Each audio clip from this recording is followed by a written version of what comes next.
I'm April Hemis. I'm from Hampton, Iowa. I live right in between Hampton and Iowa Falls.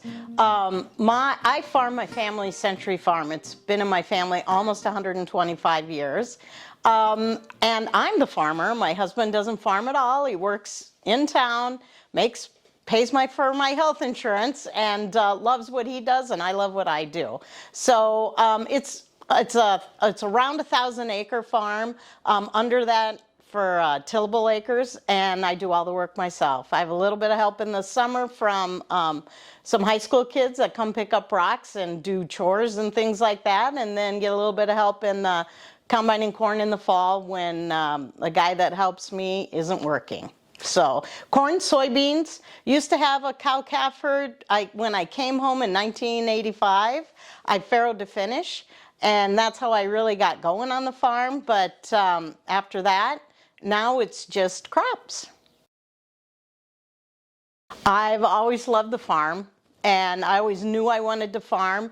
And, you know, my family is 3 girls and 1 boy, and my brother is a little bit younger than me. And my older sister was always the one in the kitchen. That was not my love. I was always the one out on the farm with my hands in the dirt, making mud pies, helping on the farm and feeding the cows and the pigs and sheep and everything. So, you know, I had that love, but I knew in order to succeed being a farmer, I needed the education. I really knew I needed that base. So I went to Iowa State University. All 4 years in FFA, we were the first class with girls in it. A class to go all 4 years through FFA. So that was fun, and quite frankly, our ag teacher had no idea what to do with us. So he learned pretty quick. We could keep up with the boys. And then went to Iowa State University. I have a degree in animal science.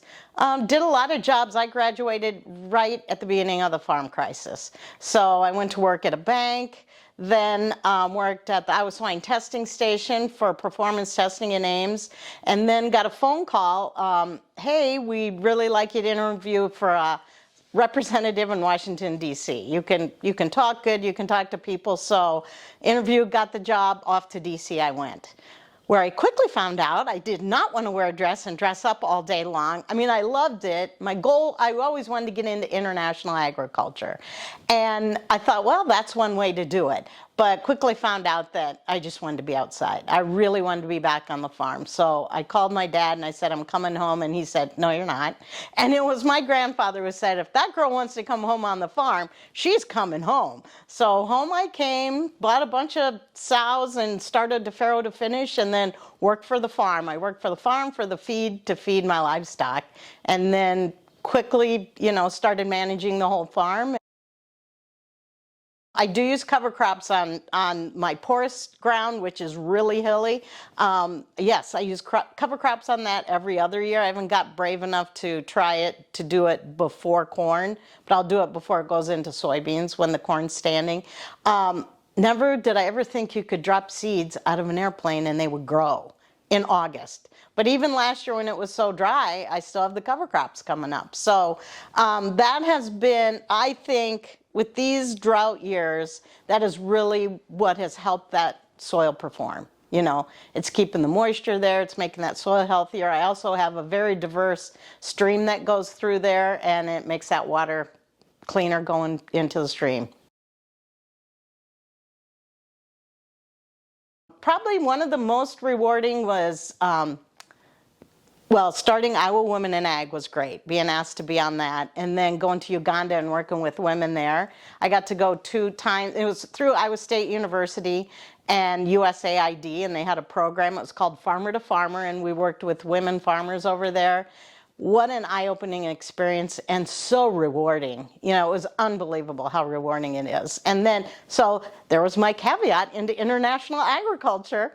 And then I got on the Iowa Soybean Board and the United Soybean Board later, 9 years ago, and got to travel a lot with them and just to see ag throughout the world and share my farm with them and how we produce the crops, because who ever knew sustainability was a word for, we all called it farming, it's what we did on the farm. So that has become such a key thing now to consumers. They want to know how their crops are grown or how the things that go into their food are grown, and what a great story we have to tell. So that's fun to be able to do that.